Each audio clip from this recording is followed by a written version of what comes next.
Oke, selamat malam teman-teman. Salam sejahtera, Om Swastiastu, Namo Buddhaya, salam kebajikan. Assalamualaikum warahmatullahi wabarakatuh. Selamat berbuka puasa, selamat menjalankan ibadah puasa, dan selamat menjalankan ibadah tarawih yang mungkin baru saja berakhir. Kita jumpa lagi dalam pertemuan rutin hari Kamis malam Jumat tentang forum kreator era AI, dan malam ini kita akan mendiskusikan satu masalah yang sering menjadi pertanyaan banyak orang dengan adanya AI yang banyak membantu kita, membuat kita sebagian besar memang punya ketergantungan kepada AI. Apakah itu tidak membuat pengaruh kepada otak kita yang mungkin ada dependen atau tergantung kepada AI? Kita akan mendiskusikan persoalan itu pada malam ini bersama seorang narasumber yang selama ini aktif melakukan kajian tentang ini. Tentang siapa narasumber itu mungkin Mila bisa memperkenalkan. Silakan Mila. Ya, selamat malam Mas Elsa, Bapak Taufik, dan para sahabat kreator era AI. Jadi malam ini senang sekali nih Mas Elsa, karena akhirnya kita sampai pada webinar yang ke-13 nih Pak Taufik ya. Jadi ini sebuah forum kreator era AI yang baru saja berdiri beberapa bulan lalu. Dan setiap minggu kami membahas topik-topik yang berkenaan dengan AI. Dan malam ini kita membahas soal pengaruh penggunaan AI terhadap perkembangan otak manusia. Nah, pas sekali nih karena Pak Topik ini memang memang fokus bicara soal itu ya. Jadi kita kenalan sedikit siapa narasumber kita. Beliau adalah Dokter Taufik Pasiak MKes, MPD, MH. Jadi banyak sekali ya, memang suka sekolah kayaknya nih Pak Taufik ya. Jadi banyak sekali gelarnya. eh, Beliau mempelajari banyak hal, tetapi beliau mendalami terkait dengan neuroscience spiritual, ya. Jadi ilmu yang mempelajari soal hubungan antara otak dengan spiritualitas. Ini menarik sekali ini. Menurut saya Ya. menarik sekali. Nanti kita akan bahas. Nah, beliau juga seorang dekan di Fakultas Kedokteran UPN Veteran, Jakarta. Hmm. Kemudian Bapak Taufik menulis banyak sekali publikasi ya, salah satunya Otak Digital, Revolusi Diam dalam Kerja Otak Manusia yang terbit baru saja tahun 2025. Nah, sisanya itu ada banyak sekali karya-karya Pak Taufik ya yang juga bicara soal teknologi digital, kemudian neuroscience, kemudian iman dalam otak manusia. Jadi agak super komplit ya Mas Elsa karena Pak Taufik ini dokter, juga akademisi, tapi juga seorang yang spiritualis. Makanya beliau juga berceramah gitu ya, Ustadz juga. Nah, selain itu beliau aktif sebagai Research Center for Generative Medicine and Neuroscience di UPN Jakarta. Kemudian juga beliau punya hak paten dalam memberikan training ya terkait dengan sistem pelatihan otak dan psychological assessment for spiritual health and brain function assessment. Jadi beliau juga merupakan seorang talent nih terkait dengan bagaimana perkembangan otak itu. Jadi pas sekali kalau Bapak Taufik bicara soal bagaimana sih pengaruh AI ini terhadap perkembangan otak manusia. Karena tadi Mas Elsa sudah bilang ada beberapa orang yang pertanyakan nih, katanya kalau kita terlalu banyak menggunakan AI, katanya pola pikir kritis kita menurun misalnya. Ada juga brain rot, pembusukan otak di sana. Nah, kita akan bahas lebih jauh bersama Pak Taufik selama kurang lebih 30 menit ke depan. Nanti setelah itu kita akan tanya jawab. Begitu Mas Elsa? Ya, tapi menarik tadi itu buku terbarunya ya. Apa tadi? Iya, Otak Digital, Revolusi Diam dalam Kerja Otak Manusia. Wah, ini iya, pasti judul yang baru. menarik ya. Mungkin nanti bisa diceritakan sepintas, tapi kita kembali ke fokus kita pada malam ini. Silakan mungkin Pak Taufik. Ya, Langsung bicara saya. ya silakan. Oke, Ya, terima Silakan. kasih banyak. Selamat malam. Assalamualaikum warahmatullahi wabarakatuh. Saya mohon dikasih ini apa? Oh ya, udah ada untuk ini. sudah Udah presentasi ya. Ini bisa lihat slide saya bisa bisa. Ya, ya. Cukup begini atau perlu saya besarkan? Gini, Boleh kalau bisa lebih Kalau lebar bisa lagi. dibesarkan, walaupun ini agak cukup Setuju. bisa. loh. Hah? Ya. Ketutup kayaknya dia sama ini ya. Boleh Ah, ini. Nah, ini. nah ini cukup. Ya, Ya. Oke ya, oke, sebentar. Pak. Saya pindahkan dulu yang wajah-wajah ganteng dan cantik ini untuk pindah ke atas supaya tidak tidak menghalangi ini saya ya. Oke, kita bicara tentang ini pengaruh artificial intelligence terhadap perkembangan otak manusia. Ini memang topik yang lagi ngetren ya. Saya baru dikirimi buku dari seorang kawan. Ini bukunya ini judul Hmm. dikirim dari Singapura ini. Attention Span, Finding Focus for a Fulfilling Life, Gloria Mark. Saya baru baca seminggu lalu, wah, dahsyat itu, luar biasa Hmm. ini. Apa pengaruh AI terhadap ini ya. Mungkin kenalan dikit dulu, ini pekerjaan saya. Sebenarnya buku saya yang paling baru itu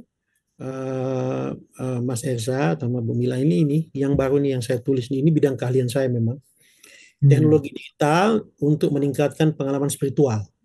Oh. Ini apa namanya bidang yang sedang saya geluti hari ini. Hmm. Ternyata sebagai pengantar aja, tapi bukan diskusi kita kapan-kapan aja kita diskusi ini.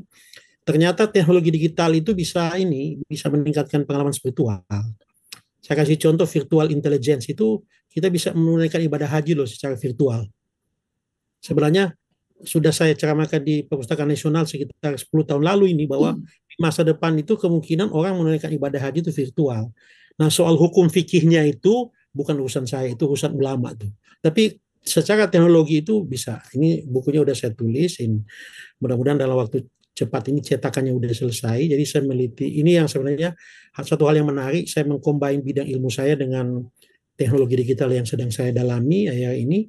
Kemudian dibantu juga di fakultas saya di kedokteran yang memang kita sangat digitalize itu dalami soal ini bidang kedokteran ya. Kemudian ini kita mulai ini memang sudah pengetahuan umum ya, tapi ingin saya apa namanya reminding aja. Apa itu artificial intelligence? Ya, nama juga artifisial ya. Artifisial itu berarti palsu dalam tanda kutip. Palsu sih, tapi bukan palsu-palsu seperti yang kita bayangkan ya. Jadi lebih kepada stimulation of human intelligence by software coded heuristic. Jadi virtual itu artinya atau artificial itu artinya bahwa bukan asli, tapi dia menggunakan coding yang kerjanya seperti otak manusia yang ada heuristik itu, mempercepat proses, ada short case ya, ada shortcut gitu ya. Nah, ini beberapa komponen, ada yang machine learning, deep learning, neural network, natural language processing, computer vision, cognitive computing. Ini kira-kira beberapa bagian daripada artinya. Nah, kalau yang macam chat GPT, Claude atau Dell atau yang Gemini, kalau kita mengenal yang apa mesin untuk processing percakapan itu salah satu komponen daripada itu. Tapi ada yang lebih canggih yang robotik itu misalnya ya menggunakan. Kalau di kalangan kedokteran memang sudah cukup populer di beberapa tempat itu sudah melakukan tindakan operasi dengan menggunakan artificial intelligence. Ya, yang pertama kalau artificial intelligence itu dia menggunakan data yang apa namanya bisa kita latih komputer menggunakan program komputer kemudian data itu diolah ya. Kemudian ada neural network itu kita buat untuk imitasi. Imitasi itu tiruan terhadap kerja daripada neuron. Termasuk bahasa juga, bahasa-bahasa otak itu dipelajari, kemudian dibikin apa sintetiknya dalam bentuk bahasa komputer. Lalu ada yang lebih canggih yang namanya robotik.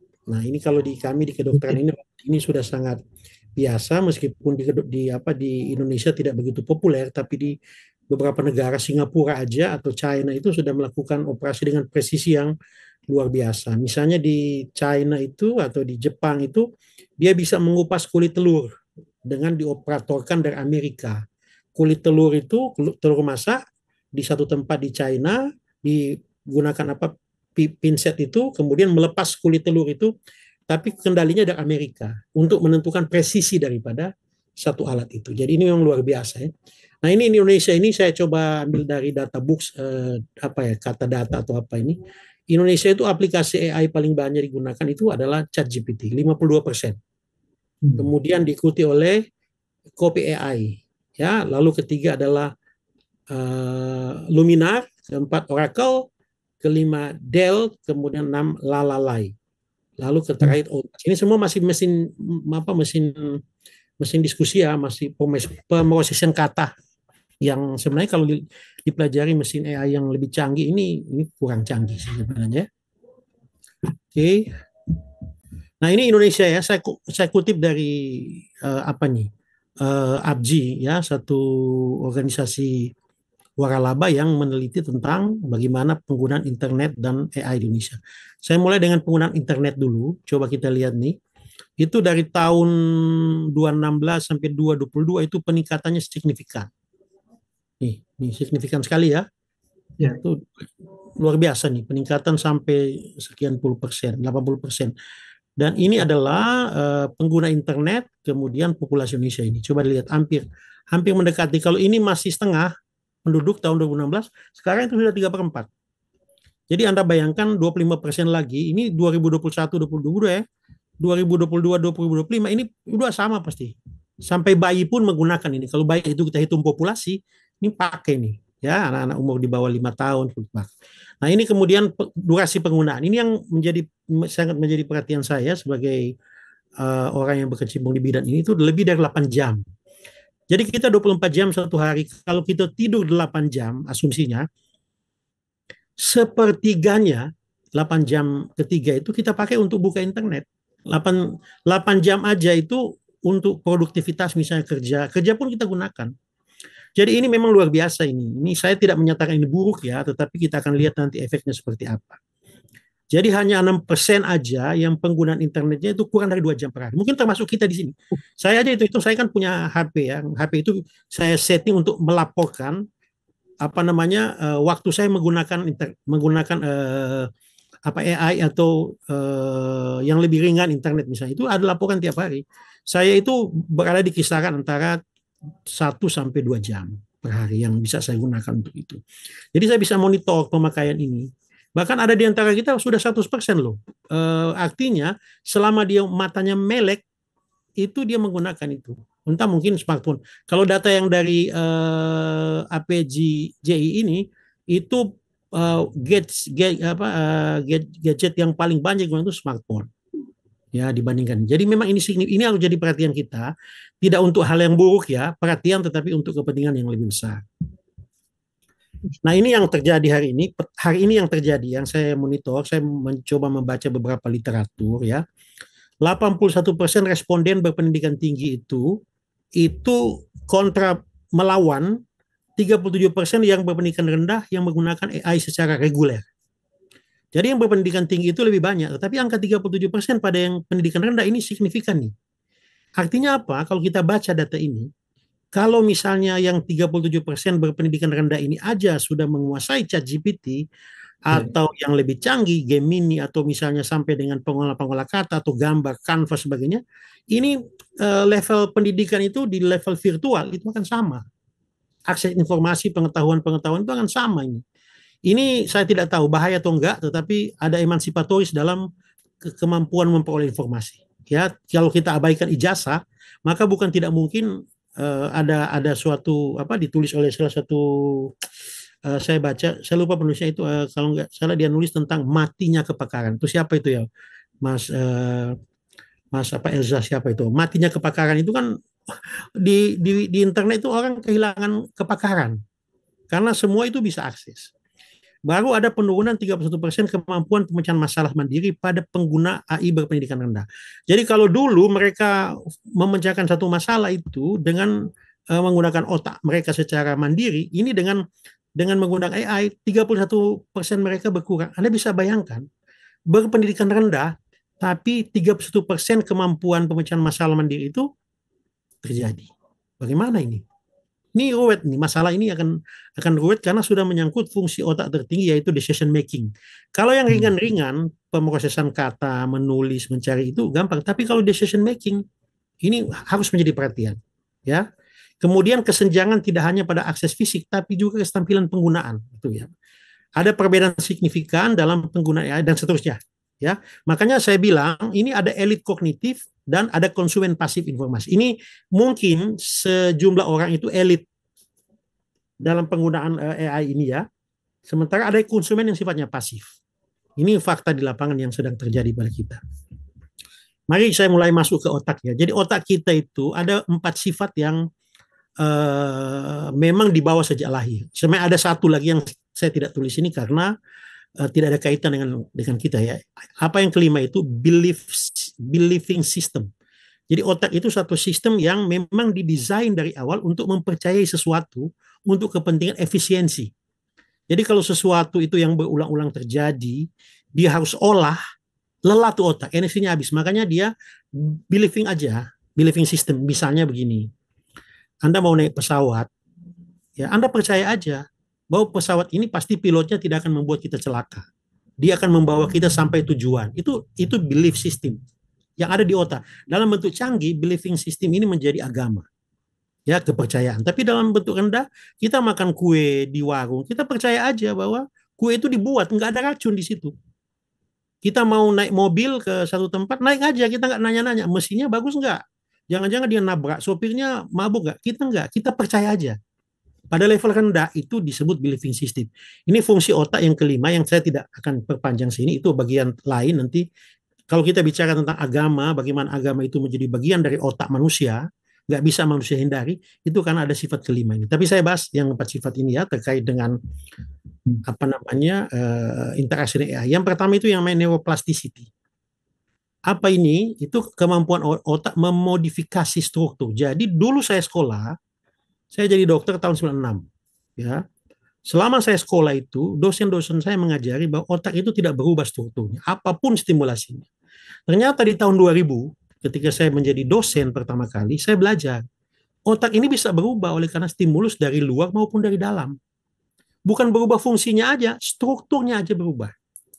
Nanti kalau bisa dicari ada penelitian-penelitian di Inggris, di Amerika, di mana stimulasi-stimulasi otak itu mengubah. Sehingga hal-hal yang sifatnya digital, ya, digital misalnya virtual reality atau penggunaan smartphone untuk pengaturan jadwal sholat, jadwal mengaji kita, atau penggunaan misalnya biofeedback, ya, itu sama dengan penggunaan yang tidak menggunakan alat. Jadi kita menggunakan stimulus yang berbentuk alat maupun tidak, misalnya merenung. Ini kan kalau muslim ini malam-malam itikaf ya, mulai malam ini. Kita merenung saja, duduk namanya tafakur atau meditasi dalam bahasa yang lebih umum. Kalau kita duduk aja merenung, itu kalau dilakukan dalam batas waktu tertentu, otak kita itu berubah. Strukturnya bukan hanya fungsinya. Itulah sebabnya dalam hal tertentu sesuatu yang kita biasakan sebagai training mental training, berpikir, merasai, menghayal, mimpi, memvisualkan sesuatu, itu bisa mengubah otak. Jadi otak itu tidak membedakan antara fakta yang nyata, yang terjadi, maupun yang kita bayangkan. Kita duduk diam aja, membayangkan kita ketemu dengan orang yang kita cintai. Itu otak kita melepaskan banyak zat. Ya, dia melepaskan endorfin, dia melepaskan dopamin, adrenalin. Itu seolah-olah kejadian itu terjadi. Jadi Anda membayangkan aja duduk diam-diam, ya, membayangkan dalam jangka waktu tertentu, bukan sejenak aja, berulang-ulang. Itu neurotransmitter otak itu bereaksi, berubah. Saya ambil contoh, kebetulan kita di bulan puasa ini ya, saya ambil contoh itu niat berpuasa. Inamal amalu niat. Niat puasa pada malam hari itu, nawaitu sauma gadin, itu mengubah kinerja otak. Karena kita membayangkan bahwa besok kita tidak makan. Jadi sesuatu yang kita visualkan, yang kita imajinasikan, bagi otak itu nggak berbeda dengan apa yang terjadi. Ini mirip mimpi. Kalau kita mimpi dikejar anjing, itu coba kita bangun, itu berkeringat, jantung bertambah, nafas memburu. Padahal anjingnya nggak ada, mimpi. Otak itu gitu. Nah, ini disebut dengan neuroplasticity. Itu bisa mengubah struktur otak. Ini yang kemudian memungkinkan AI itu mengubah otak kita. Ya. Kemudian efisiensi kognitif. Nah, kenapa hal-hal tertentu kita sudah jadi otomatis? Misalnya begini. Kita itu kalau berjalan ke satu tempat, kantor kita, ada kecenderungan kita untuk mengikuti jalan yang sama. Atau pagi-pagi, begitu kita bangun tidur, kita gosok gigi, ya, berkumur-kumur, kita makan, kita nonton TV, buka. Itu rutin terjadi. Kalau sudah rutin terjadi berulang-ulang seperti ini, otak masukkan dia di bawah sadar. Supaya apa? Kalau otak mengulang sesuatu yang berulang ini dengan apa mekanisme baru, energinya habis, glukosa otak itu habis. Makanya otak punya sifat yang namanya efisiensi kognitif. Dia bikin efisien. Ini positif sekali. Ini yang kita sebut habit. Apa itu habit dari perspektif neuroscience? Habit itu adalah kebiasaan-kebiasaan yang berulang sehingga otak kemudian menyimpannya secara otomatis. Ini yang membuat stimulus respon. Kalau kita merespon sesuatu yang sudah biasa terjadi, kita nggak pakai pikiran lagi. Saya kasih contoh misalnya, kalau kita nyetir mobil. Begitu kita naik di mobil tempat duduk sopir, kita otomatis cabut kunci, masukkan ke lock-nya. Itu nggak pakai pikiran rasional, itu otomatis itu. Kita udah tahu masuk. Stress. Itu karena apa? Otak sudah otomatisasi. Ini energinya rendah, penggunaan gulanya rendah. Penggunaan energi otaknya rendah, karena otomatis. Ini yang membuat otak itu efisien. Jadi otak itu adalah mesin tubuh yang paling efisien. Dia pekerja berat, makanya dia diciptakan oleh Sang Maha Pencipta untuk efisien betul. Kalau energinya habis di perbuatan berulang-ulang, Anda bisa bayangkan. Ini yang kita sebut dengan habit. Habit itu yang kemudian masuk di alam bawah sadar, yang berulang-ulang kita bikin, ya. Kemudian ketiga itu adaptability. Dia bisa menyesuaikan. Ada yang namanya flexibility, cognitive flexibility. Otak kita itu bisa beradaptasi dengan situasi yang berubah tiba-tiba. Jadi misalnya kita lagi ngomong tentang AI malam ini, tiba-tiba di sebelah itu ada ustadz yang ngomong. Otak bisa menyesuaikan tuh. Otak kita bisa menyesuaikan dan bisa menyimpan apa yang kita bicarakan itu. Dia menyimpan. Kita nggak ingat mungkin yang kita bicarakan dengan ustadz itu atau dengan waktu takjil tadi atau itikaf, kita nggak ingat. Tapi otak itu menyimpan itu. Kalau ada ilmu yang bisa membangkitkan, hipnosis untuk membangkitkan, keluar semua yang masuk di kepala kita itu tanpa kita mau. Ya. Kemudian yang berikut adalah untuk atensi dia selektif. Dia tidak semua dia ambil. Misalnya analoginya fotografi. Kalau kita foto seseorang di kelompok banyak orang, maka otak fokus pada satu orang. Tapi dia nyimpan orang di belakang itu yang nggak kita foto. Kalau kita lihat kamera kan, kalau kita foto di banyak orang di satu jalanan yang ramai, kita berdiri, gaya, foto, yang fokus utama kan kita. Tapi kalau kita cuci, kita lihat gambar hasil foto itu, orang di belakang kelihatan semua. Nah, otak begitu, informasi yang kita dengar masuk semua, tapi tidak semua itu bisa kita keluarkan. Nah, 4 sifat ini yang akan sangat dipengaruhi oleh artificial intelligence. Sangat dipengaruhi. Itu sebabnya kalau kita tidak piawai memahami 4 mekanisme ini, kita akan berbahaya buat otak. Ya, terutama efisiensi ini. Efisiensi maupun adaptabilitas. Itu multitasking. Kita ini kan multitasking setelah internet ini. Setelah era ini, apalagi dengan AI, kita multitasking. Mengerjakan beberapa pekerjaan secara sekaligus. Ya. Nah, ini coba saya pelajari ini perbedaan ya. Kalau Anda menggunakan ChatGPT dengan tidak menggunakan ChatGPT 8 jam sehari. Ya. 8 jam sehari Anda menggunakan ChatGPT. Bentar ya.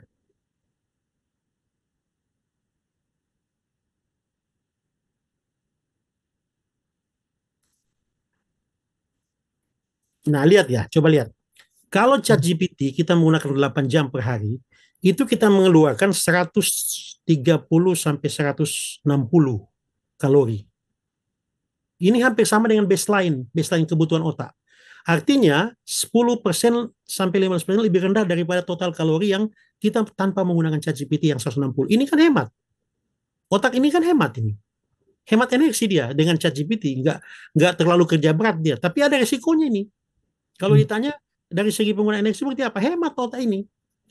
Pekerjaan yang dulu kita mengerjakan, misalnya contoh ya, tolong tuliskan saya tentang Nietzsche, atau tuliskan tentang saya stoikism, atau tuliskan saya tentang Soren Kierkegaard, atau tuliskan saya tentang Mozart. Dulu kita berpikir dengan otak kita, itu kita gunakan 180 kalori. Sekarang cuma 160 untuk menulis ini. Karena ringan, kita nggak perlu cari literatur, nggak perlu segala macam. Jadi sebenarnya dari segi energi lebih otak itu menghemat luar biasa. Tapi bukan tidak ada risiko, ini ada risiko ini. Ya. Nah, pada waktu penggunaan ChatGPT itu, aktivitas tertinggi terjadi di beberapa area. Visual, ya, untuk evaluasi respon. Kemudian di aktivitas itu terjadi di pemecahan masalah itu rendah. Kenapa rendah? Karena yang memecahkan masalah itu ChatGPT. Otaknya nggak bekerja, rendah dia. Nah, yang paling parah nih, aliran darah otak tidak merata. Dia hanya aktif di korteks visual untuk membaca ChatGPT itu aktif situ. Yang lain, decision making yang fungsi eksekutif tertinggi terkait dengan social adjustment, decision making, future planning, adaptation, flexibility kognitif itu rendah. Anda bisa bayangkan dari sini ada untuk menunjukkan bahwa kalau kita menggunakan ChatGPT, otak kita tumpul, decision making kita tumpul. Kita kehilangan kemampuan untuk memecahkan masalah, untuk memilih aja. Saya kasih contoh ya, kita disuruh pilih 5 macam kue. A, B, C, D. Pada waktu kita memilih dengan tanpa ChatGPT, itu kita menggunakan 180 kalori. Untuk satu pekerjaan yang ringan ya, kita pilih. Tapi seluruh bagian otak kita aktif. Aktif semua, merata. Mulai dari memori. Memori itu mulai dari visual, kita lihat dulu. Kemudian masuk ke visual itu pun ada penciuman, ada pendengaran, ada penglihatan, ada perabaan, aktif semua. Lalu kita bangun sistem limbik otak itu mengingat, ini kue ini kayaknya dulu kue buatan ibu saya. Memorinya dibangkitkan, area limbik itu aktif. Kemudian masuk ke prefrontal, iya memang ini betul kue buatan ibu saya yang mengingatkan kepada ibu saya, tapi kan ini gulanya tinggi, saya nggak ambil lah, saya ambil yang lain. Itu decision making dari prefrontal. Tapi pada waktu kita gunakan ChatGPT untuk memilih ini, nggak jalan tuh. Area otak nggak jalan. Yang terjadi apa? Aliran otak tidak merata. Anda tahu kalau aliran otak tidak merata, matilah bagian otak itu. Yang namanya iskemik. Bisa iskemik, bisa infark. Iskemik itu aliran darah berkurang, kalau infark itu mati bagian otak itu. Ini resiko yang harus kita tanggung terhadap penggunaan itu. Tidak merata. Area-area seperti memori, pemecahan masalah, itu rendah. Anda tahu enggak? Kita manusia ini, kata Kierkegaard, filsuf eksistensialisme, Soren, Nietzsche, hidup kita itu ditentukan oleh memori. Siapa saya itu adalah our memories. Anda bisa bayangkan kalau memori ini dikerjakan oleh yang bukan kita.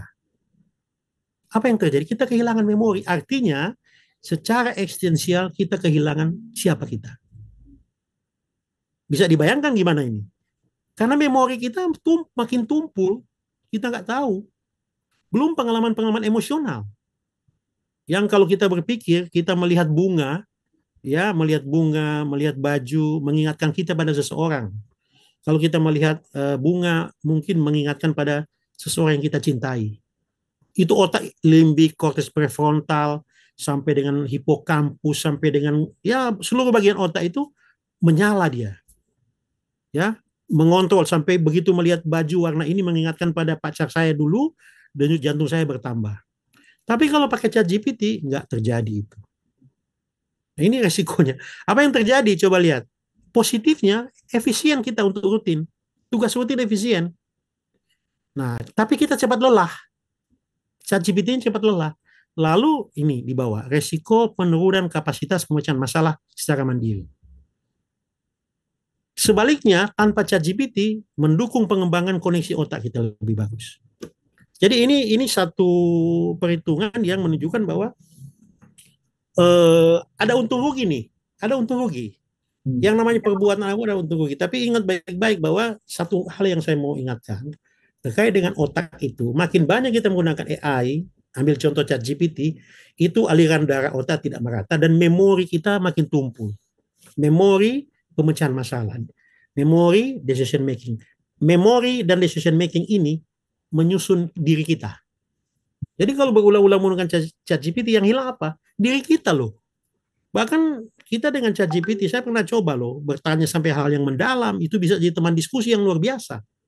Wah, ini bahaya ini kalau saya tidak tahu caranya. Nanti di beberapa materi slide terakhir saya tunjukkan ya menghadapi ini seperti apa. Tapi ini fakta ya. Nah, ini dampak negatif ya. Saya coba. Ini saya mengutip satu artikel dari siapa nih? Syed Faiz Ahmad, Impact of Artificial Intelligence on Human Laws in Decision Making, Laziness and Safety in Education. artikel tahun berapa nih? 2024 ini kalau nggak salah ya. Apa dia bilang ini? Saya coba ringkaskan dari beberapa artikel ya. Setidaknya ada 6 yang terjadi dampak negatif pada kognisi. Kognisi belum emosi nih. Pertama, itu yang saya bilang tadi. Area tertentu, 23% itu atrofi. Atrofi itu apa? Menyusut. Nyusut.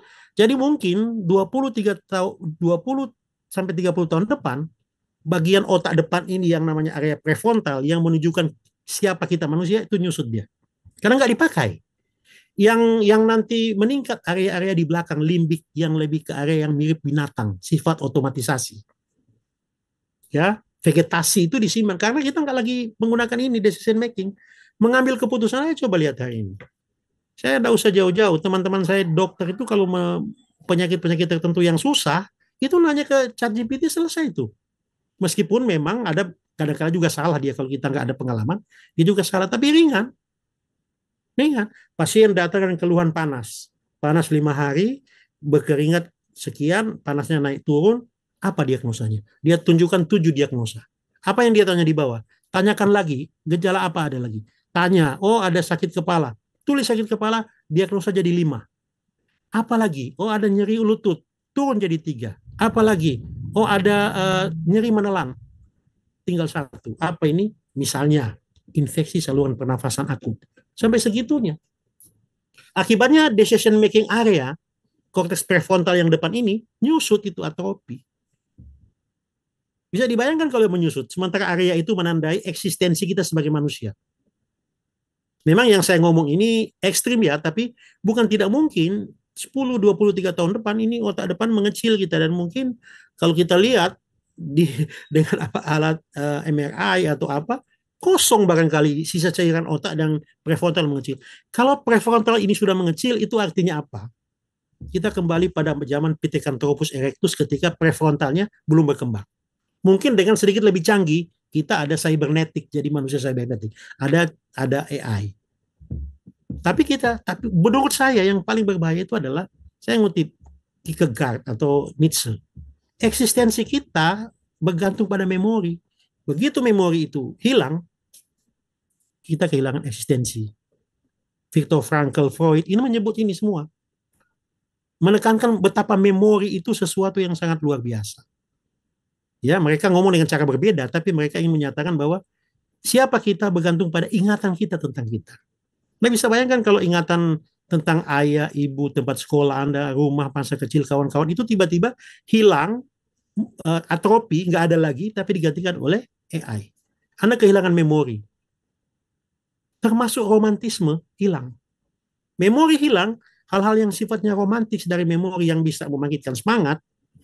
Kan orang ini kalau lagi suntuk, kita sebagai orang tua yang usianya sudah di atas 50-an atau 55 tahun ke atas, macam saya udah di atas 55 tahun ini, itu kan tempat kita melarikan diri dari kesuntukan kita itu masa lalu, masa kanak-kanak kita. Ketika bersama orang tua, ketika bersama kawan di masjid, di surau, di gereja, di pantai. Anda bayangkan kalau ini hilang. Atrofi, otak tidak bisa memanggil karena kita banyak menggunakan AI. Kita kehilangan romantisme, kita kehilangan zona nyaman, kita kehilangan nostalgik yang sangat berbahagia itu. Ini mengancam, sangat mengancam, meskipun yang saya ngomong ini ekstrim ya, tapi prediksi saya di masa depan. Yang saya bilang memang agak ekstrim ini, tapi akan di masa. Makanya saya punya istilah bahwa akan ada early Alzheimer. Ini istilah saya, early Alzheimer. Kepikunan dini, lebih dini. Itu istilah saya ya, sudah Alzheimer tapi lebih dini. Dininya kemana? Memori tadi. Itu ya. Area kognitif itu atrofi, menyusut. Kalau dia menyusutnya di bagian limbik, barangkali oke, enggak apa-apalah, karena itu sistem emosi yang masih ada area lain yang bertanggung jawab. Tapi kalau prefrontal, otak depan, yang kognitif ini kan menandai manusia kan otak depan ini, yang namanya korteks prefrontal. Nah, yang kedua ada yang namanya otak online. Itu teralih, ya. Kita biasanya fokus pada hal-hal yang sifatnya berkelanjutan. Kita mendalami, kita flow, kita seolah-olah masuk terserap oleh satu peristiwa, tapi dengan adanya otak online ini, kita membuka ini, itu teralih dengan cepat. Kalau Anda buka ChatGPT, Anda terdorong untuk bertanya apa aja. Terjadi pengalihan. Kehilangan fokus kita, konsentrasi. Mbak Mila, saya waktunya sampai kapan nih Mbak Mila? Jangan-jangan sudah. Ya, silakan. Ingatkan ya. 30-40 menit. Terus saja. Ingatkan ya. Iya, Ya, ingatkan ya. Slide-nya masih ada 70 nih. Menarik banget, Pak. Enggak banyak. Yang ketiga itu Google Effect. Apa ini? Coba ingat ya. Manusia mengingat di mana informasi, bukan pada informasinya. Kita kan enak aja sekarang. Saya punya mahasiswa kedokteran di UPN itu kalau ujian saya tanya, kok kalian itu tenang-tenang aja? Kan dok gampang dok. Ada ChatGPT sama Google Search. Itu jawaban guyon ya. Saya tanya ketika selesai ujian. Karena apa? Yang dia ingat itu di mana informasi tersimpan, bukan pada informasinya, bukan pada kontennya. Di mana disimpan tuh? Dia nggak ingat konten. Jadi kalau kita eksplorasi kontennya, dia bingung. Itu saya sebut dengan Google Effect. Lalu keempat itu adalah perubahan pada atensi. Dari atensi yang berkelanjutan sama dengan fokus yang berkelanjutan, itu pindah ke pengalihan yang sangat cepat. Itu yang saya bilang di buku saya yang saya baca nih, ini buku ini saya dikirimi teman ini, itu ini ya saya cerita isi buku ini belakangnya. Judulnya Attention Span. Itu perubahan pola atensi. Apa dia bilang? We spend on average of just 47 seconds on any screen before shifting our attention. 47 detik. Dulu, sekarang it takes 25 minutes. Jadi menurut dia ini, kita hari ini fokus kita cuma 25 detik loh. 25 second from 47. Bayangkan dalam waktu 2 tahun kita perhatian bisa 47 detik berubah menjadi 25 detik. Kalau nggak percaya coba waktu kita baca atau waktu lagi makan masih suap di mulut, pikiran saya udah melayang. Nggak konsentrasi dimakan, apalagi ada HP di dekat itu. Ada penurunan signifikan 50% loh. Ini menurut saya sebagai dosen ini gila ini menurut saya. Perhatian anak-anak kita terhadap pasien itu, terhadap konsentrasi dari pasien itu menurun. 25 detik. Wah, orang bisa full konsentrasi 25 detik aja, luar biasa itu. Makanya kan saya bulan puasa ini kan melakukan penelitian insidentil ya. Saya nanya ke teman-teman yang mengaji Al-Quran ya, insidentil aja, penelitian yang istilahnya acak. Kamu biasa ngaji tahun lalu berapa lama bisa tahan? Oh dia bilang, dok saya bisa 2-3 jam. Sekarang pas setengah jam udah nggak mampu saya. HP udah mengganggu saya. Bayangkan tuh. Ya itu pengalihan. Lalu ada yang namanya kognitif falasi. Kesulitan saat tugas sebelumnya didelegasikan ke AI. Lumpuh kita punya kognisi ini kalau AI itu tidak kita pakai. Yang biasa tugas-tugas kita kasih ke AI, tapi begitu HP kita nggak ada, mati listrik, internet, kita nggak bisa lagi melakukan. Kita lumpuh. Ya, kognitif falasi. Ya, ini satu satu hal yang menurut saya sangat signifikan pengaruhnya ini kognitif paralisa kognisi ini atau falasi ini adalah satu hal yang lumpuh. Tahu nggak kalau lumpuh? Kalau lumpuh memang nggak bisa bikin apa-apa. Paralisa kita, paralyze.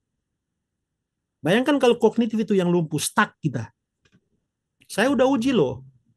Kami melakukan riset secara acak kepada anak-anak mahasiswa ya di kedokteran. Setelah kita lihat begitu nanya dia dengan tanpa menggunakan AI, ChatGPT, itu lu nggak bisa bilang apa-apa tuh. Walaupun ini dalam proses riset ya, penelitian. Saya nanya ke anak-anak fakultas lain, saya nanya ke beberapa anak-anak ya, kelumpuhan.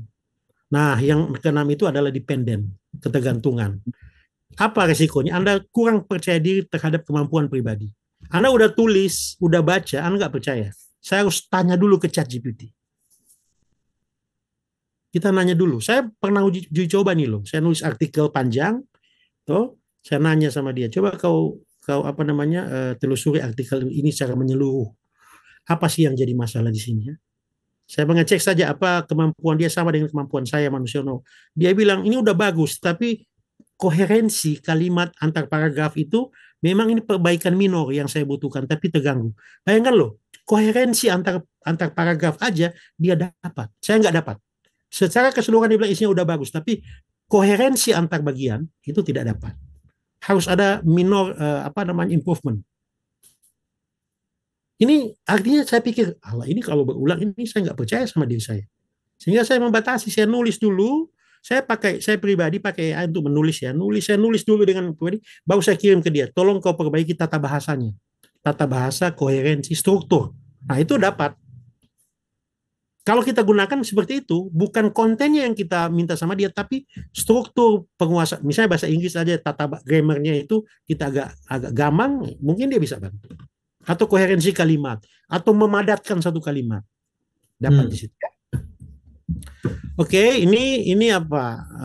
Saya dapat satu artikel Artificial Intelligence for Cognitive Health Assessment, State of the Art, Open Challenges and Future Direction. Ini satu artikel tahun berapa nih? Tahun 2023, 2 tahun lalu loh. Coba lihat sebelah kanan tuh. Early signs of mild cognitive impairment, attention defect, inability to concentrate, reduce processing speed, decrease decision-making ability, oxidative stress, language problem, losing sense of direction, short-term memory defect. Nah, ini short-term memory ini ada yang namanya working memory. Apa itu working memory? Working memory itu memori kerja, memori yang terjadi pada saat kita sedang melakukan sesuatu. Misalnya begini, kita bertemu kawan baru, nomor HP-mu berapa atau siapa namamu? Oh, nama saya adalah Taufik. Mengingat nama Taufik ini, itu working memory namanya. Ketika saya nanti nanya ke seorang kawan yang lain, saya nanya ke kawan lain, mana Taufik? Itu working memory sedang bekerja. Bukan short term. Working memory itu berbeda dengan short term. Working memory dia masuk ke short term, dia masuk ke long term. Working memory ini paling utama. Mengingat nama tiba-tiba, mengingat nomor HP. Itu kalau menggunakan ChatGPT, kita simpan. Saya simpan dulu ke HP ya, bukan ChatGPT ke HP nomornya. Itu working memory kita nggak jalan. Kita harus buka lagi untuk mengingat nama ini. Sementara working memory itu adalah basis utama untuk masuk ke short term memory, lalu masuk ke long term memory. Nah ini yang menurut hemat saya satu hal yang perlu mendapat perhatian. Oke.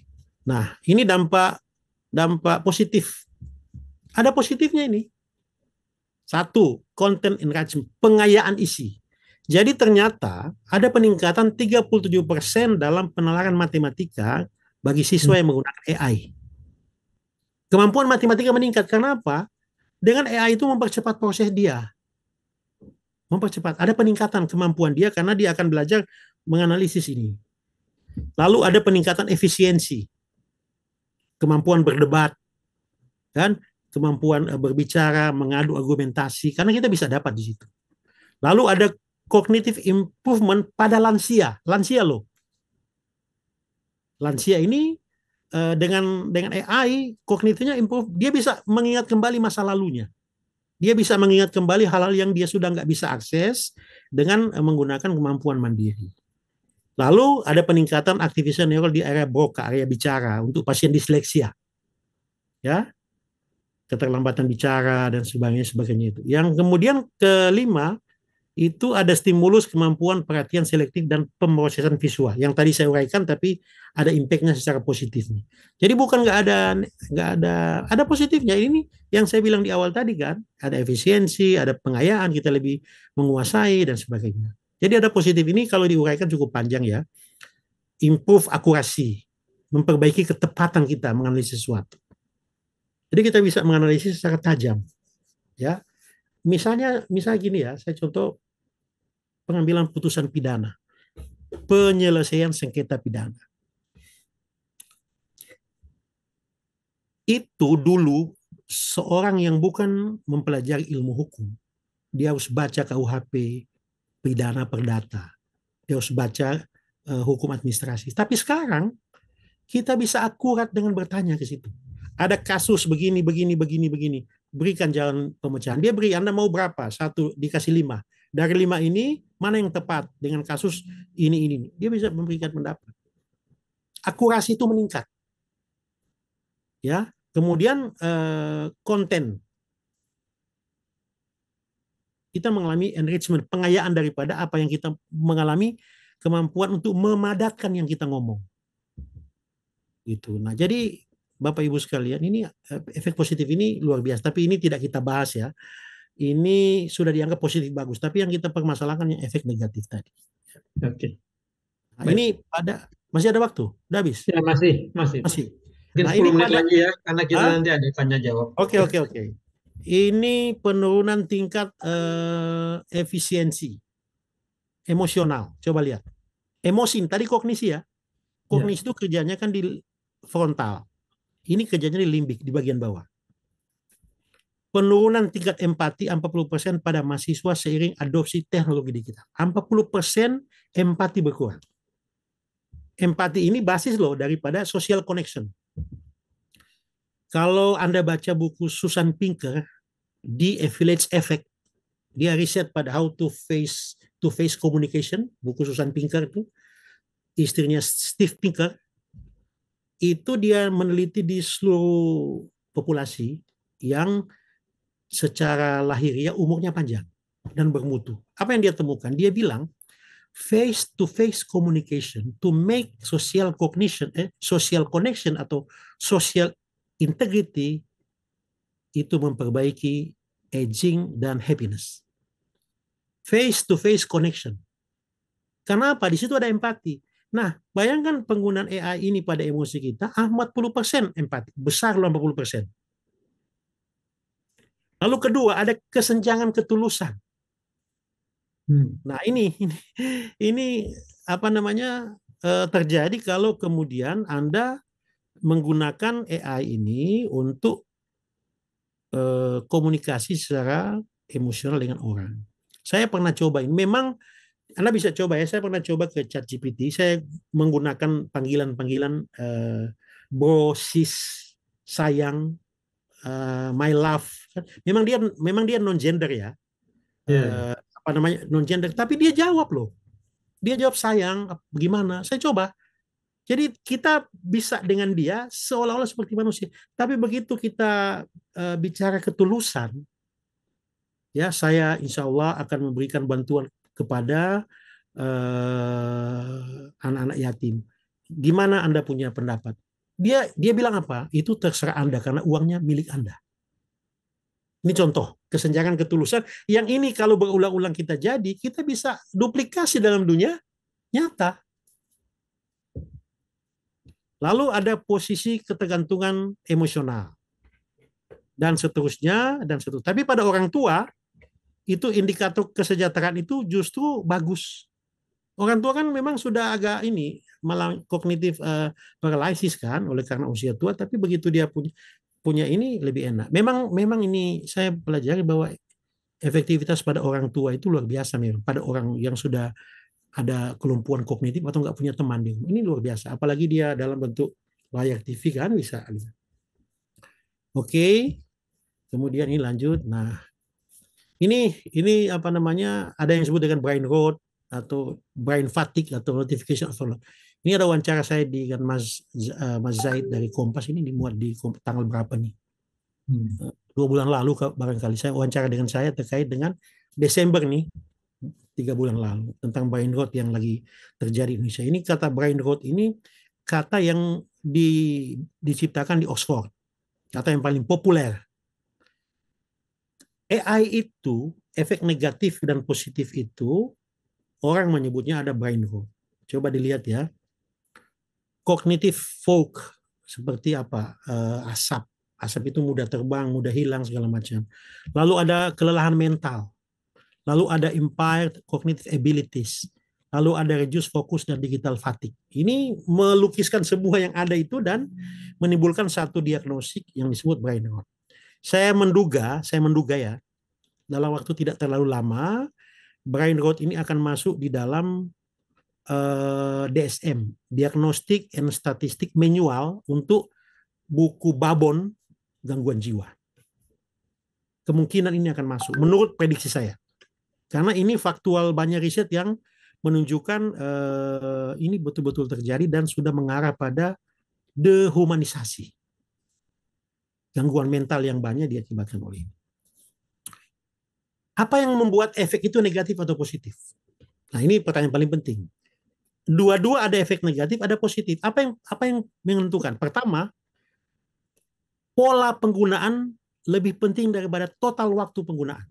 Jadi bukan jumlah waktu yang Anda pakai, 8 jam, tapi Anda menggunakan untuk apa? Apa Anda pakai untuk ini? Untuk dia Anda pakai untuk apa? Kalau kita mau membuat efeknya itu positif, kita memperhatikan kita manfaatkan untuk apa, polanya apa, bukan soal jumlah waktu yang kita pakai. Ya. Yang kedua, itu multitasking teknologi berkorelasi negatif dengan fungsi kognitif. Artinya apa? Makin multitasking kita, itu fungsi kognitif itu makin rendah. Artinya apa? Kalau kita mau naikkan fungsi kognitif, kita tidak boleh multitasking. Jadi kita harus atur ini, keseimbangan ini. Kemudian yang ketiga, jenis interaksi. Pasif, ya, penggantian, atau augmentasi, kita yang proaktif. Atau ini penggantian daripada apa yang pekerjaan kita sehari-hari. Contoh, analisis statistik yang gunakan SPSS misalnya. SPSS itu bisa diganti dengan penggunaan ChatGPT atau AI lain. Kita pasif aja, kita menganalisis data-data ini, nanti kemudian begitu kita tulis, saya memang menggunakan ChatGPT, tapi kalau nulis itu saya nulis dengan otak saya dulu. Makin lelah baca literatur, membaca abstrak pustaka, saya nulis dulu.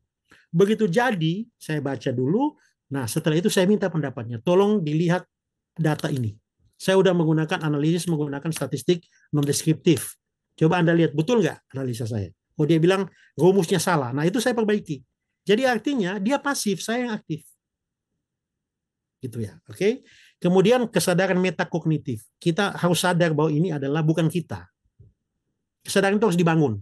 Ini tugas-tugas psikolog ini untuk. Lalu konteks penggunaan itu individual, pendidikan, profesional. Nah, kita mau pakai apa ya? Nah, untuk mengoptimalkan penggunaan ini saya menyampaikan lima rekomendasi. Pertama, kita bangun kesadaran bahwa alat ini adalah pembantu kita. Itu metakognisi namanya, bahwa dia bukan bagian dari kita, tapi dia menjadi asisten kita. Dia mengasistensi kita ya. Kemudian kedua, pembelajaran yang ganti-gantian. Pakai AI atau enggak. Jadi Anda kalau ada tugas Anda bikin dulu, kemudian Anda minta dia menganalisis tugas Anda. Jadi kapan dipakai, kapan tidak. Berikut ada diet. Bisakah kita 90 menit per hari? Ya, 2 kali seminggu? Bisa kita tinggalkan ini. 90 menit aja, 1,5 jam, itu meningkatkan kreativitas 34%. Jadi kalau 1 kali 90 menit Anda tinggalkan, selama 2 hari seminggu Anda meningkatkan kreativitas 34%. Ini maksudnya apa, Dok? Ya? Maksudnya ini tidak menggunakan AI. Oke. Jadi 90 menit kita nggak pakai AI 1 hari, tapi 2 kali seminggu. 2 hari artinya kan? Ya. 2 hari aja kita naik 30%. Kreativitas kita yang mandiri ini. Gitu ya. Jadi kalau 90 menit 1 kali, sehari aja tidak pakai selama 90 menit, 1,5 jam. Kalau kita lakukan 2 hari dalam seminggu, itu artinya kita meningkatkan kreativitas kita 34%. Ini ada riset tapi saya lupa di mana saya baca ini ya. Kemudian augmentasi terarah. Jadi dia alat, itu saya bilang tadi, alat dia, bukan pengganti. Ya, jadi ini kemampuan metakognisi ini harus kita tingkatkan. Kemudian ada kemitraan. Jadi dia tidak menggantikan, dia menyarankan. Fungsi dia harus tahu, advice. Tapi yang menentukan kita itu seperti saya uraikan tadi. Ini 5 optimalisasi untuk penggunaan. Jadi intinya AI ini adalah asisten, bukan kita. Jadi perintahnya dari kita. Itu sebabnya Bapak Ibu sekalian, penguasaan prompt itu penting sekali kalau kita AI untuk yang ChatGPT. Prompt itu penting sekali. Saya kasih contoh ya. Saya kasih contoh begini. Ini bagaimana prompt itu bisa menghasilkan sesuatu yang luar biasa. Saya kasih contoh begini. Buatkan sebuah gambar tentang buah nanas. Bandingkan dengan promptnya begini. Buatkan sebuah buah nanas berwarna hijau, ukurannya sekian, ya, ditanam dipetik kira-kira 3 minggu yang lalu, kemudian disertai dengan tanda-tanda kematangan, dia buat. Hasilnya beda. Jadi promptnya itu sangat menentukan. Makanya kan sekarang banyak kursus yang menjual tentang prompt. Buku-buku prompt, perintah kita. Makin detail perintah kita, itu makin bagus. Makin detail, makin spesifik penggunaan.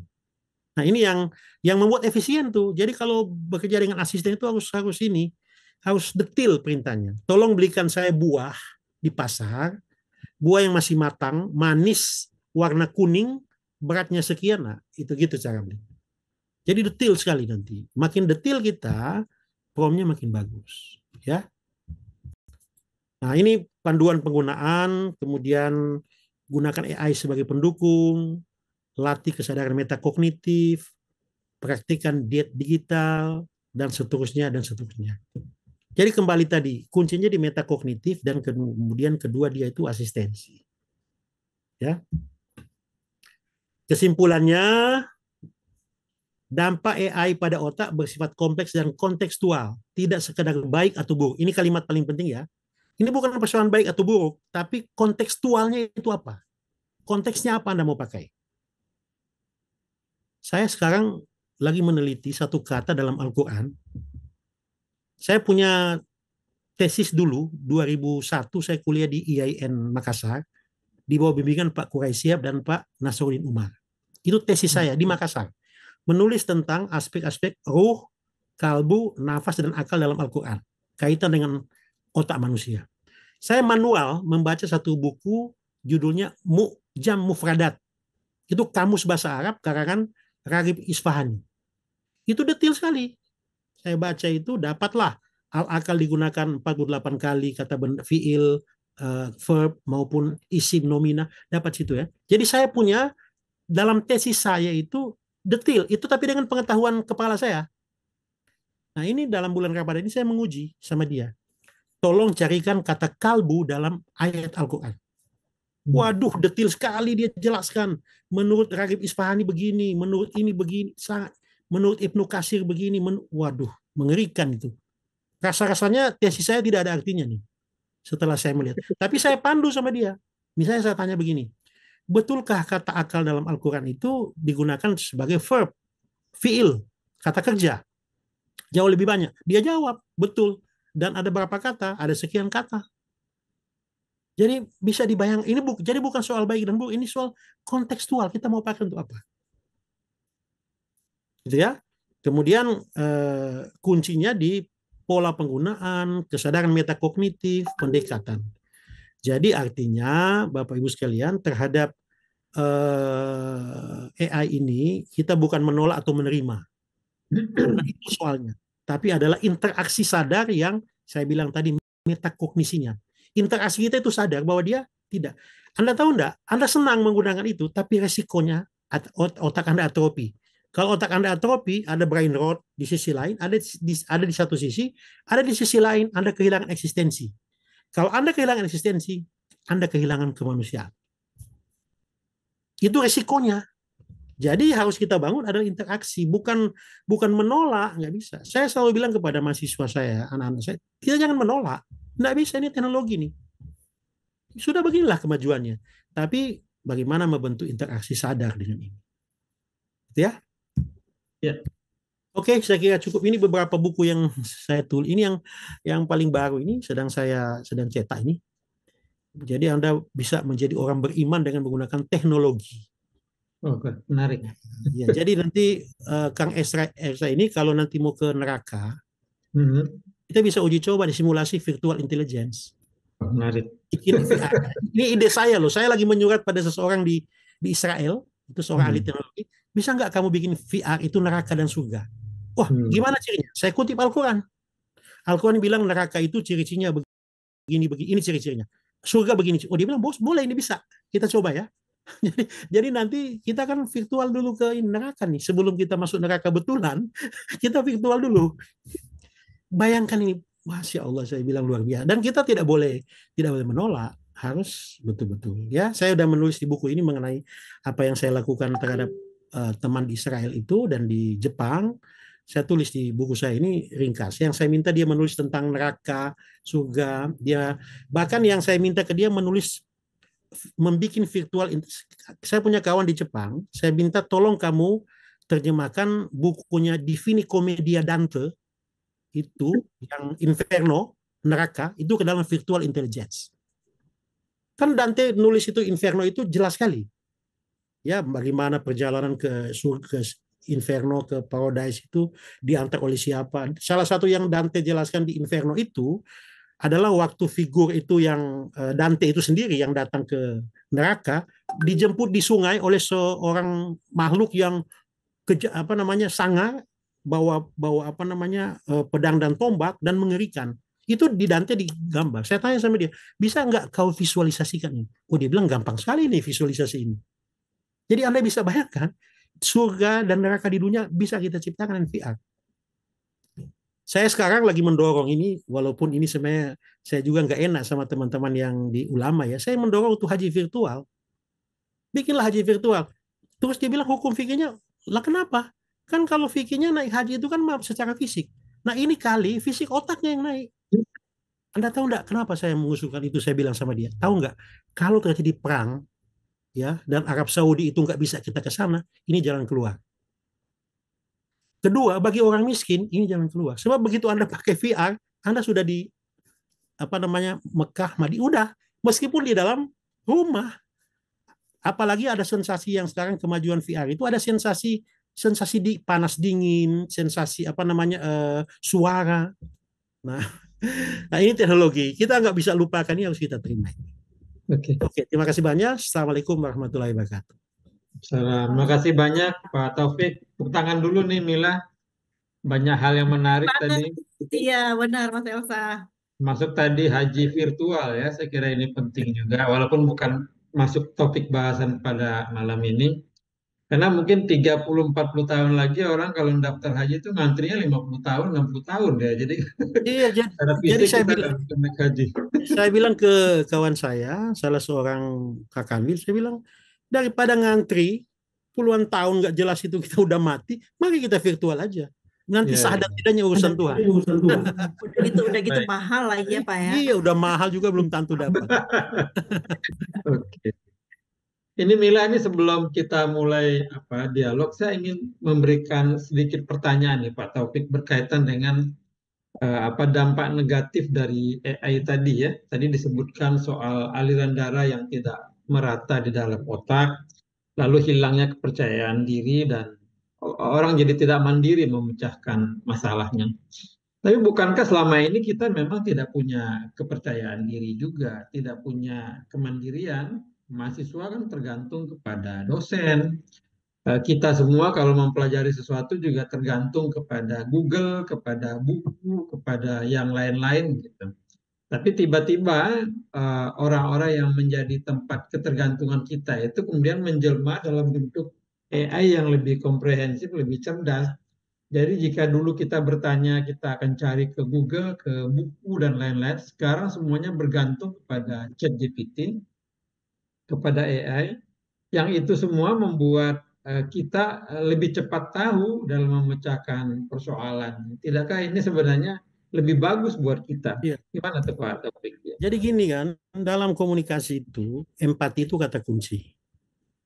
Kita melihat wajah manusia itu beda dengan wajah robot. Kalau saya melihat wajah Kang Elsa dalam komunikasi, saya melihat raut, saya melihat rona wajah, air muka, tatapan mata, bahkan bau bisa saya cium. Ini memperkuat sisi emosional kita. Kalau sisi emosional kita kuat, itu artinya sisi spiritual kita itu kuat. Ada sisi-sisi yang kuat. Ini nggak didapat di AI. Karena AI itu wajahnya robot. Manusia itu kalau wajah dan wajah bertemu, itu sensasi bau, sensasi auditorik, visual, pengecapan, itu ada. dalam komunikasi dengan face to face. Makanya saya kutip tadi kan buku Susan Pinker, bahwa ini nggak bisa digantikan. Wajah dan wajah kita bertemu itu nggak bisa digantikan oleh apapun, karena ketika wajah dan wajah bertemu lain sensasinya. Kita lihat bayi ya, bayi itu pernah ada penelitian diperhadapkan pada wajah manusia asli dan wajah robotik. Bayi loh, itu responnya berbeda. Dalam wajah manusia yang asli itu, kita punya otot di wajah itu, kalau saya tidak salah ingat itu 40 sekian ya. Otot mata orbicularis oculi, otot bibir orbicularis oris, otot zygomatikus, ya, levator. Otot-otot ini dia bergerak kontraksi kecil sekali. Tapi otot-otot itu melambangkan apa yang ada dalam kepala kita soal emosi, gembira, senang. Jadi begitu wajah kita sebagai penerima wajah orang lain itu melihat ini, tanpa sadar itu masuk ke kita dan bisa mempersepsi, sehingga kita ada feeling orang ini nggak suka sama kita, orang ini marah sama kita, orang ini senang sama kita. Itu nggak, kita nggak bisa jawab dari mana kita tahu tuh. Itu karena kita ada feeling. Nah, ini nggak bisa digantikan. Memang sekarang ada face recognition lagi dikembangkan di Jepang ya. Jadi dia menggunakan teorinya Paul Ekman tentang wajah. Jadi Paul Ekman itu seorang ahli anatomi mengembangkan facial acting coding system. Jadi wajah itu ada kode misalnya naik alis, ini turun, ini lebar ya. Itu ada coding. Itu ternyata mereka mau cantolkan ke robot. Tapi menurut hemat saya itu akan jadi, tetapi sensasi-sensasi kecil-kecil yang dilakukan oleh saraf-saraf otak itu tidak bisa jadi. Karena spontanitas itu tidak bisa dikondisional, tidak bisa dikonditioning. Itu, Kang Elsa. Silakan Mila. Ya, menarik nih Mas Elsa. Saya juga Pak Topik, sebelum ke teman-teman yang lain nih, saya tertarik dengan satu hal nih terkait dengan pengaruhnya terhadap perkembangan mental. Pak Topik tadi sepertinya ngebahas soal kognisi dan juga dari segi emosional. Tapi secara mental sepertinya belum dieksplor. Nah, kita kan tahu nih pengguna AI terbanyak juga kan anak-anak muda nih Pak ya, kayak milenial dan Gen Z. Bahkan sebagian besar teman-teman muda itu bergantung penuh gitu karena ada apa-apa tuh langsung nanya gitu. Bahkan beberapa teman-teman muda Gen Z itu curhatnya kepada AI gitu, Meta AI misalkan ya. Jadi mereka hampir kurang percaya lagi kepada teman, kepada orang tua, bahkan pasangannya, pacarnya misalnya untuk curhat. Jadi mereka curhat ke Meta AI. Dan mereka, saya tanya, kamu puas dengan itu gitu ya? Jawabannya memuaskan kamu gitu. Katanya iya, asik gitu. Dan apalagi nggak ada batasan waktu gitu ya, sampai subuh pun oke. Nah, dari segi perkembangan otak nih Pak, seperti apa sih? Apakah itu juga justru mempengaruhi perkembangan mental teman-teman muda nih yang cenderung agak cepat menyerah, terus kadang-kadang juga agak lemah gitu ya. Dan tadi bergantung udah nggak mau lagi capek-capek gitu. Itu gimana tuh Pak Topik? Ini kan generasi strawberry ya. Ini harus kita pahami juga, mereka punya mindsetting itu berbeda. Mereka itu instan, suka kepada hal yang cepat. Hal yang cepat tapi detil. Jadi memang bagi mereka AI ini sangat membantu. Hanya satu saja saya bilang tadi, mungkin soal kognisi itu mesin ini bisa membantu.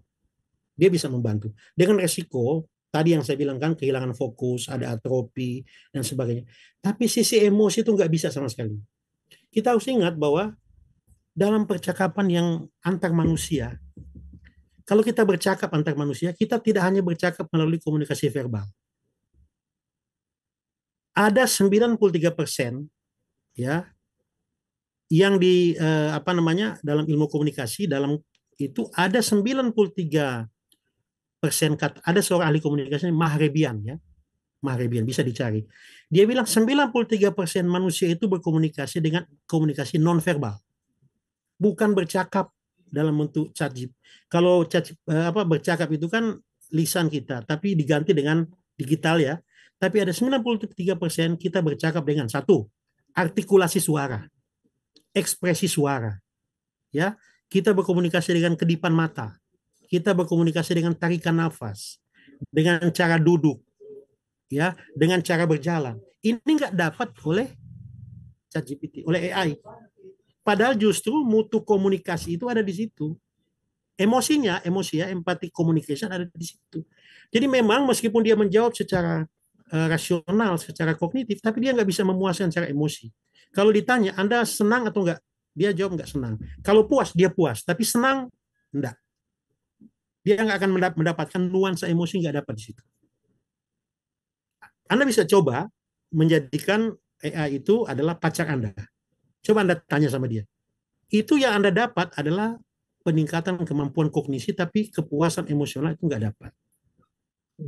Itu apalagi kita bicara spiritual ya, makna hidup, pengalaman spiritual itu lebih runyam. Ya. Gitu. Baik, Mila, sebelum kita lempar, saya ingin meminta komentar dari Prof. Ketut ini. Beliau alhamdulillah malam ini hadir di sini. Prof. Ketut ini mungkin termasuk salah satu generasi senior ya, yang sudah jadi dengan dirinya sendiri, sudah mungkin tidak terlalu membutuhkan AI di dalam proses beliau mengajar selama ini. Kurang lebih banyak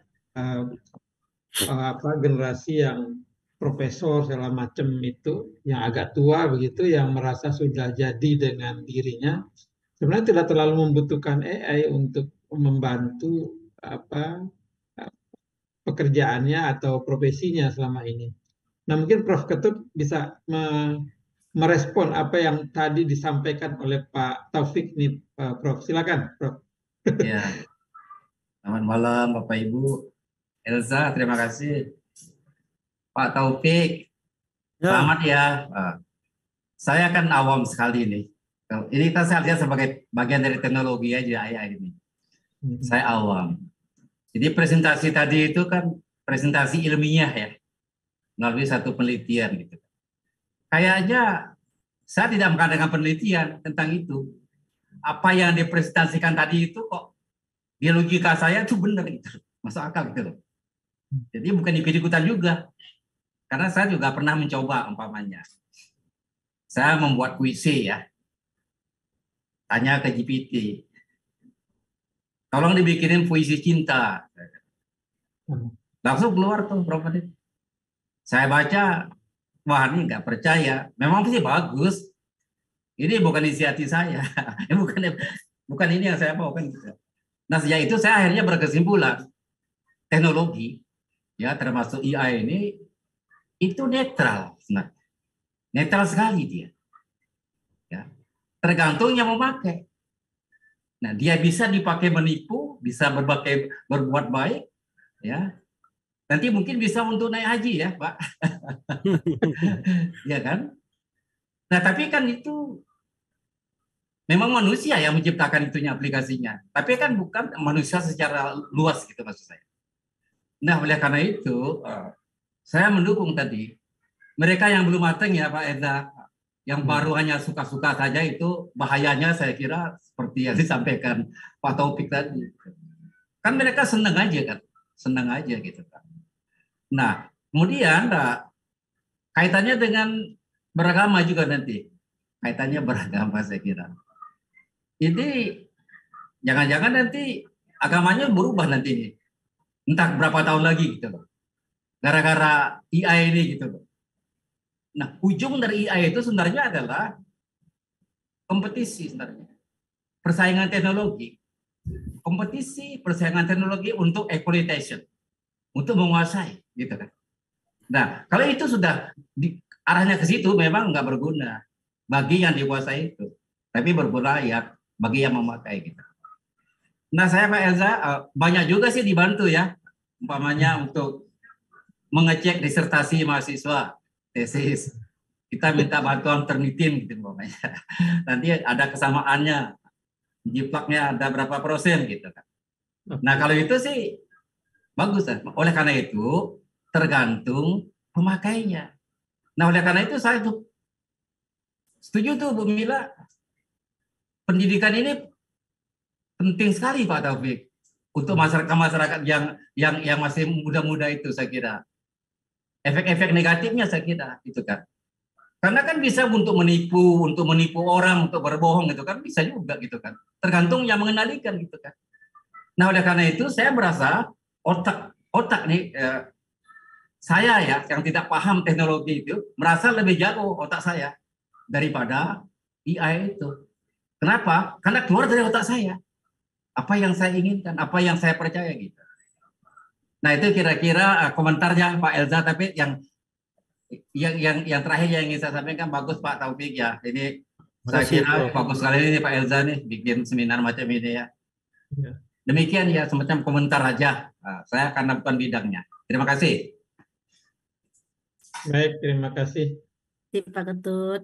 Mungkin mau dijawab, dikomentari Pak Taufik. Tapi Oke. buat Prof. Ketut sekarang tuh ada ada aplikasi yang bisa mengecek berapa persen pengaruh AI dan manusia. Jadi namanya Isgen AI.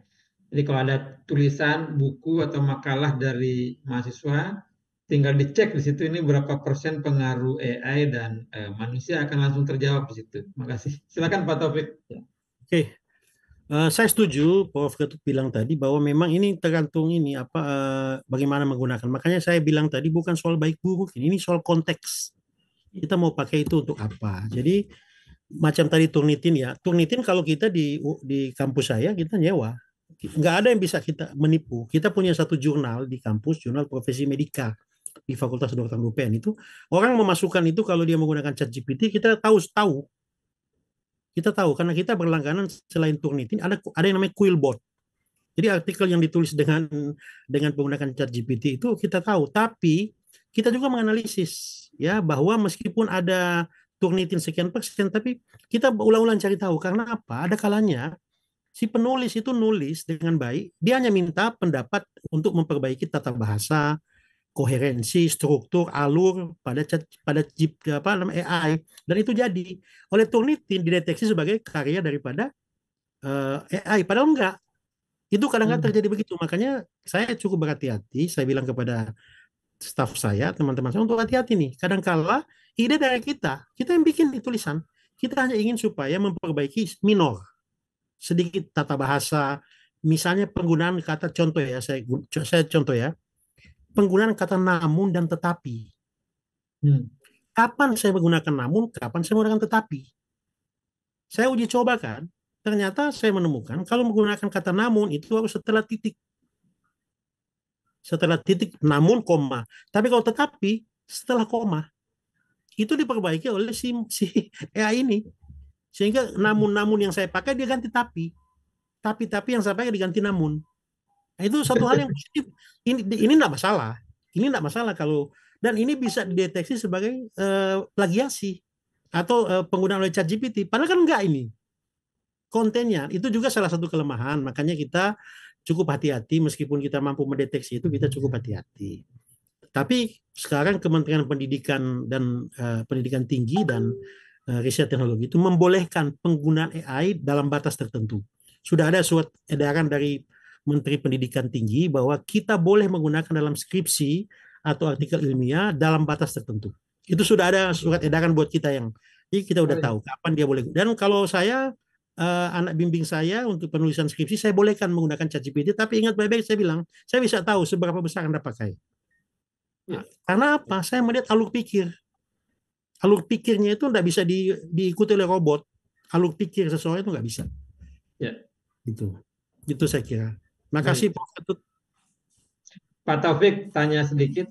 Ketika Pak Taufik membaca karya mahasiswa, misalnya skripsinya atau apa, tanpa harus mengecek ke AI, apakah Pak Taufik sudah punya naluri? Itu terlalu banyak AI dan tidak. Oh iya, bisa. Karena pertama dari alur, koherensi dan alur. Itu mahasiswa-mahasiswa yang pengetahuan bahasanya rendah, kecuali untuk prodi bahasa ya, memang sekolah bahasa ya, itu keterampilan untuk membuat suatu struktur kalimat koheren antar paragraf itu tidak gampang. Apalagi kalau misalnya saya mahasiswa kedokteran, nggak ngerti mereka koherensi itu. Di paragraf pertama bicara kambing, kok paragraf kedua bicara tentang hutan, itu nggak matching. Nah, koherensi ini kita bisa dapat. Oh ini, kalau tiba-tiba udah bagus, nah ini patut dicurigai. Satu. Yang kedua, penggunaan terminologi. Ya, saya lagi mempelajari untuk ChatGPT ya. Kalau kita tanya sesuatu, kata-kata apa yang dia pakai? Tahu enggak? Salah satu kata yang suka dia pakai itu navigasi. Kalau sudah ada kata navigasi yang saya temukan, itu hampir semua yang kita tanya itu ada navigasinya. Saya sudah menavigasi. Oh, ini saya bilang mungkin saja navigasi ini adalah kata yang lazim dia pakai. Jadi kalau saya menggunakan kata navigasi, oh ini udah tahu saya. Jadi gitu, ada naluri, apalagi naluri sebagai dosen kan kita kenal mahasiswanya. Mahasiswa ini tidak sepandai ini. Tapi yang hebat sekarang itu ChatGPT atau bukan ChatGPT, AI itu menyediakan mesin pengolah data. Itu kita masukkan data, berapa banyak aja, 750 responden data, dia bisa olah loh. Luar biasa itu, dan dalam waktu tidak lebih 1 menit. Buatkanlah sampling dengan menggunakan non-stratification sampling. Atau buatkanlah tentang korelasi atau regresi, korelasi Spearman. Itu dia bikin loh. Dan sangat cepat dibandingkan dengan ini, penghitungan kita. Kalau saya membolehkan itu, karena sistem matematika itu sebenarnya kita udah dari dulu kalkulator. Jadi ini penggunaan kalkulator itu mirip dengan AI ini, cuma AI sedikit lebih canggih. Kita kan kalkulator dibolehkan dulu. Nah, ini lebih canggih. Hanya dalam batas tertentu kita tidak bisa, gitu ya. Penghitungan dosis obat, penghitungan macam-macam itu agak rumit kalau menggunakan AI. Karena kadang-kala dia salah, apalagi referensi itu kadang-kala salah. Gitu. Mila, Ya, ada yang raise hand? iya, ini ada yang mau bertanya. Saya Bapak nanti 10 menit lagi ya. Ya, Oh baik. iya, Saya 10 belum menit lagi kita tutup ya. Ya, Silakan oke. Pak Suyadi kalau ingin bertanya Pak, lebih langsung ya pada pertanyaannya. Oke, makasih Mbak Mila. Assalamualaikum Mbak Dr. Taufik. Ya, Waalaikumsalam. Alhamdulillah bisa bertatap maya dan topiknya sangat menarik. Beberapa hari yang lalu saya juga membaca artikel di Kompas tentang apa bukan hanya penurunan fungsi kognitif ya, tapi malah malah malah mengkhawatirkan penurunan volume otak. Bahkan artikel itu sampai mengkhawatirkan di 20 tahun ke depan volume otak manusia akan semakin menyusut jika penggunaan AI ini kan terus-menerus digunakan begitu.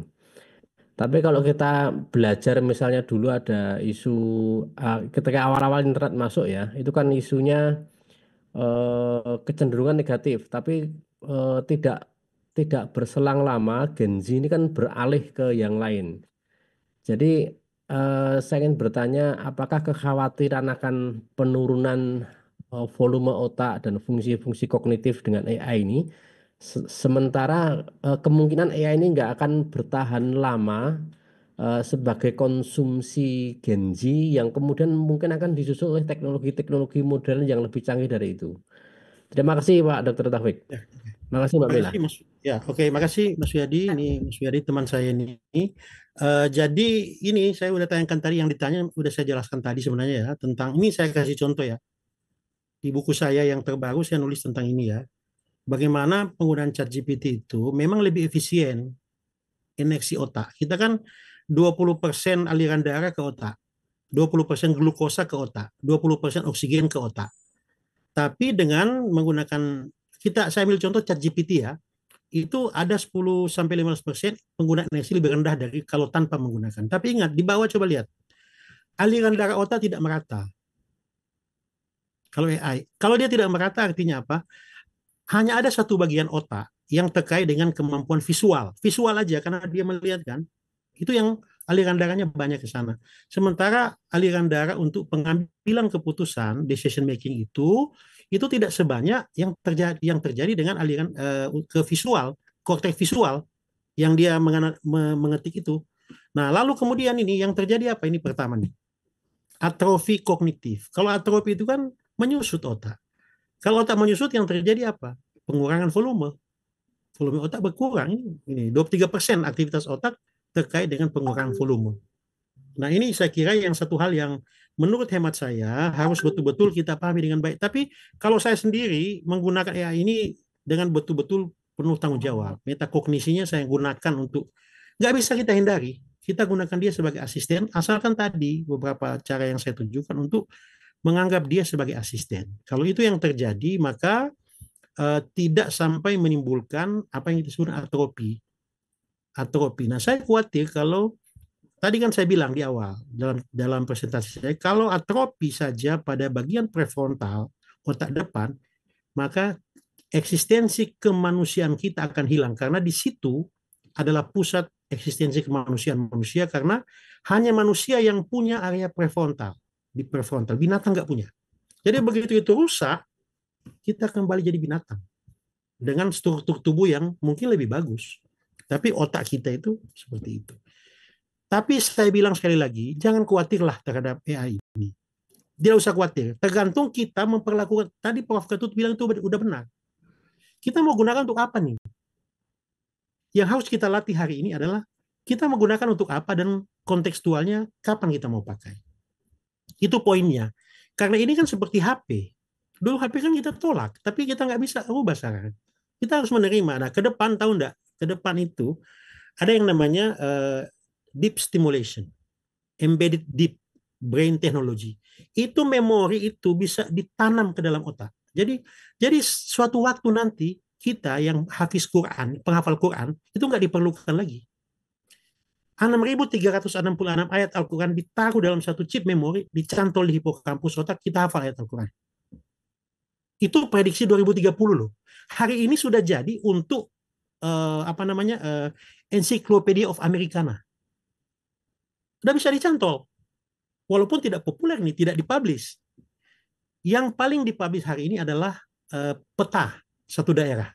Dicantol di hipokampus itu, kemudian yang bersangkutan tahu peta daerah. Padahal dia nggak pernah tahu tuh. Nah, 2030 diprediksi chip memori itu akan masuk dan masuk ke dalam ini.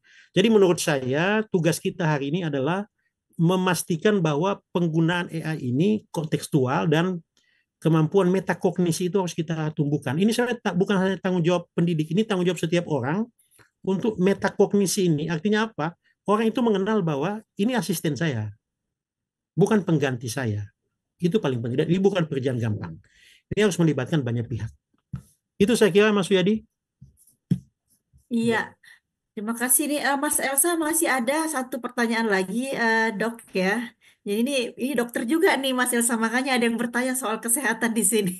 Mumpung ya. Jadi ada yang bertanya Bapak Komara Jaja ya, jika otak rusak misal karena stroke, mohon advice Dok pemulihannya baik untuk jangka pendek, cepat atau ringan dan long term. Nah, ini agak Iya, sedikit ini ya, gimana tuh Dok? iya. Kalau di Eropa atau di Amerika atau mungkin di Malaysia, saya sekitar bulan Agustus lalu ke Kuala Lumpur. Saya ke UiTM, University Teknologi Mara, dan ke Sabah.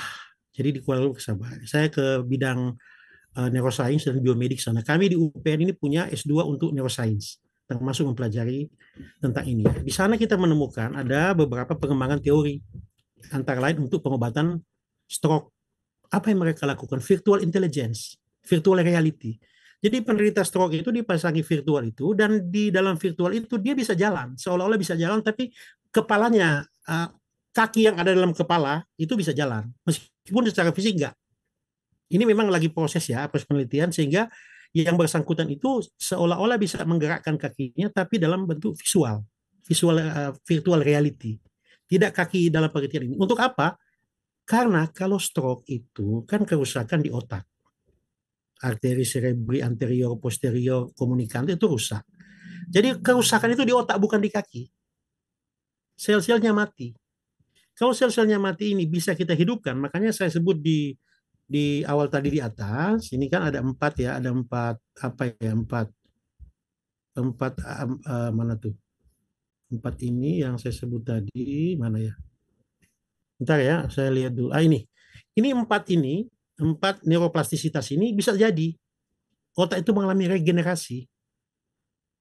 Jadi itu kalau kita menggunakan virtual reality, tapi ini masih dalam proses riset. Dan beberapa laporan artikel menunjukkan bahwa ada sel-sel otak yang bisa tumbuh dengan proses mitosis oleh karena menggunakan virtual intelligence. Kalau yang di penggunaan ini untuk pengalaman spiritual, memang laporan-laporan ini menunjukkan aliran darah yang lebih bagus. tapi aliran darah, belum masuk kepada pertumbuhan sel. Saya sendiri setelah mempelajari ini, mendalami ini, saya yakin betul bahwa virtual reality ini bisa membantu memperbaiki kerusakan sel-sel otak pada penderita stroke misalnya. Saya cukup yakin itu, karena prinsip ini, neuroplasticity ini, prinsip bahwa otak itu bisa berubah. Kan otak itu bisa berubah kalau stimulasinya baik, terutama sel-sel. Jadi saya optimis bahwa teknologi ini bisa membantu orang untuk memvirtualkan, sehingga saya bilangkan di awal, imajinasi visualisasi bagi otak itu dianggap sebagai hal yang betul-betul terjadi. Begitu saya kira. Iya, terima kasih atas jawabannya nih Pak. Terima kasih dari Pak Komara, katanya sudah dijawab pertanyaannya. Jadi pengen Ya. ikut webinar lagi katanya Mas Elsa, karena jadi edik ya. Iya Mas Elsa, kita udah di ujung acara nih. Ya, sudah lewat waktu ya. Iya, udah lewat. Dan Pak Topik juga sepertinya masih ada lagi nih di tempat lain dibutuhkan ya. Ilmunya masih dibutuhkan di tempat lain. Saya belum Jadi, sholat tarawih nih. Oh, oh, Tarawih. Itikaf malam pertama. silakan iya, ditutup Mila. iya, kalau begitu terima kasih banyak Bapak Dokter ya, Bapak Taufik atas ilmunya. Tadi ada banyak sekali yang komentar bahwa kita banyak ilmu yang baru nih gitu ya. Karena mungkin sebelum-sebelumnya di webinar kita belum pernah bahas hubungan otak dengan AI. Nah, ini menjadi insight yang baru bagi banyak orang. Saya sendiri juga begitu ya, ada banyak hal yang baru tahu malam ini. Jadi terima kasih banyak Pak Mungkin Taufik atas satu kali ilmunya. waktu, Mbak Mila, sekali waktu nanti saya ingin Ya, membahas tentang teknologi digital untuk meningkatkan kemampuan spiritual. Oke. Jadi bagus. nah, menarik nih Kapan-kapan. Mas Elsa, karena Ya. setiap minggu kita ada webinar nih Pak Taufik ya, jadi Insya mungkin Allah. bisa kita rencanakan di minggu-minggu yang lain begitu. Terima Ya. kasih juga Pak Prof Ketut atas partisipasinya, komentarnya, juga Bapak Ibu, teman-teman semuanya yang sudah ikut dalam webinar KAI malam ini ya. Kita tunggu minggu depan kita ada lagi webinar dengan topik juga yang sangat menarik tentunya. Terima kasih Pak Topik sekali Oke, lagi. terima kasih. Sampai ketemu minggu depan Ya, teman-teman semuanya. Mas Elsa terima kasih juga. saya pamit Assalamualaikum ya. warahmatullahi Terima kasih. wabarakatuh. Assalamualaikum warahmatullahi wabarakatuh ya. Pak Topik terima kasih. Silakan Mas Bayu.